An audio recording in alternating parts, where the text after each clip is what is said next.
வணக்கம் மக்களே, நான் தான் உங்க ஜாக்சன். ஸோ இந்த வீடியோ எதுக்கான வீடியோ அப்படின்னு பார்த்தீங்கன்னா, ஒரு மார்னிங்கே உங்களுக்கு ஒரு மோட்டிவேட் பண்ணிட்டு ஒரு முக்கியமான விஷயம் சொல்லலாம் அப்படின்றதுக்காண்டி தான். ஸோ அதுக்கு முன்னாடி விநாயகர் சதுர்த்திக்கு நம்ம போட்ட ஆஃபர் ராயல் பாஸ்க்கு 50% ஆஃபர் போட்டிருக்கோம். ஸோ நீங்க ஃபர்ஸ்டே எக்ஸாமை கிராக் பண்ணணும்னா நம்ம ராயல் பாஸ் பர்ச்சேஸ் பண்ணிக்கோங்க. பர்ச்சேஸ் பண்ற லிங்க் டிஸ்கிரிப்ஷன்ல இருக்கு. அதுக்குள்ள சூப்பர் பேட்ஜ்னு ஒன்று இருக்கு, அதை டெய்லி எடுங்க. இதுதான் எனக்கு அந்த ஒரே ஒரு விஷயம் தான் மக்கள்கிட்ட பிடிக்கல. ராயல் பாஸ வாங்கி வச்சுக்கிட்டு அதை யூஸ் பண்ணாம இருக்கீங்க மக்களே. நீங்க அதை யூஸ் பண்ணுங்க. சூப்பர் பேட்ஜ் டெய்லியுமே 8 டெஸ்ட் கொடுக்குறோம். அதை நிறைய பேர் எடுக்கிறதே இல்லை. அப்புறம் எதுக்கு வாங்குறீங்க? வாங்காதீங்க, சரிங்களா? வாங்கின எல்லாரும் ஒழுங்கு அணுங்கல்ல மண்டையில வந்து அடிப்பேன். சரி, சோ இந்த வீடியோ எதுக்கு அப்படின்னா கன்சிஸ்டன்சி பத்தி பேசுறதுக்கு. சோ நிறைய பேர் பாத்தீங்கன்னா வந்து ஏன் ரொம்ப காலமாகுது கிளியர் பண்றதுக்கு அப்படின்னு பாத்தீங்கன்னா வந்து எக்ஸாம் சீசன் அப்ப படிப்பாங்க.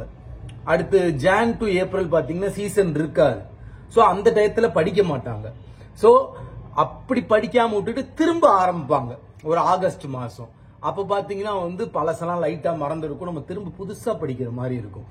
எவன் ஒரு ஆள் வந்து டெய்லியும் என்ன ஆனாலும் எவ்வளவு பெரிய ஃபங்க்ஷன் இருந்தாலும் என்ன நடந்தாலும் கன்சிஸ்டன்சி மெயின்டைன் பண்ணி படிச்சுக்கிட்டு இருக்கானோ அவன் தான் இங்க கிளியர் பண்றான், சரிங்களா? சோ தயவு செய்து கன்சிஸ்டன்சியை மெயின்டைன் பண்ணுங்க. இங்க கன்சிஸ்டன்சி மெயின்டைன் பண்ணலன்னா நீங்க ரிசல்ட் எதிர்பார்க்காதீங்க. அதாவது கன்சிஸ்டன்சி மெயின்டைன் பண்ணணும். வீக் செக்ஷனா இருக்கிறதெல்லாம் நம்ம வந்து ஸ்ட்ராங் ஆக்கணும், சரிங்களா? ஸ்பீட் பிராக்டிஸ் பண்ணணும். மெயின்ஸ் லெவல் வீடியோஸ் எல்லாம் பார்த்து அதை ஒர்க் அவுட் பண்ணி பார்க்கணும். இதெல்லாம் நம்ம பண்ணாதானே நமக்கு வந்து பாஸ் ஆகிறதுக்கான வழி வரும். நீங்க இதுல மிஸ் பண்ணிட்டு நான் பாஸ் ஆகல, முடியல, இதுலயும் பாதி பேர் ஸ்கிப் பண்ணிட்டு போயிருவாங்க. கன்சிஸ்டன்சி மெயின்டைனே பண்ண மாட்டாங்க. ஒரு 2-3 எக்ஸாம் எழுதுவாங்க, அசால்ட்டா படிப்பாங்க. நீங்க நிறைய பேர் அப்படி பார்த்திருப்பீங்க. ஏனோதானோன்னு படிப்பான், ஒரு 2-3 எக்ஸாம் ஃபெயில் ஆவான், அதுக்கப்புறம் எக்ஸாம் ஸ்கிப் பண்ணிட்டு போயிருவான். இப்படிதான் நடக்கும். சோ நான் பார்த்த வரைக்கும் கன்சிஸ்டன்சி மெயின்டைன் பண்ணவங்க ஜெயிச்சிருக்காங்க. கன்சிஸ்டன்சின்றது தமிழ்லயே சொல்லிடுறேன். சில பேர் பாத்தீங்கன்னா வந்து எலாய்ப்பாங்க, தினமும் படிக்க வேண்டும், தினமும் படித்தால் நமக்கு கிளியராக வழிவகுக்கும், சரிங்களா? இதைதான் சொல்லணும்னு நினைச்சேன். தயவு செய்து இந்த வீடியோ பார்த்ததுல இருந்து கன்சிஸ்டன்சி மெயின்டைன் பண்ணுங்க. டெய்லி ஒரு டெஸ்டாவது எடுத்துடணும் அப்படின்னு பார்த்து மெயின்டைன் பண்ணி பாருங்க. அத மாதிரி திரும்பியும் சொல்றேன், சூப்பர் பேட்சை எடுங்க. வாங்கி வச்சுட்டு சும்மா இருக்காதீங்க.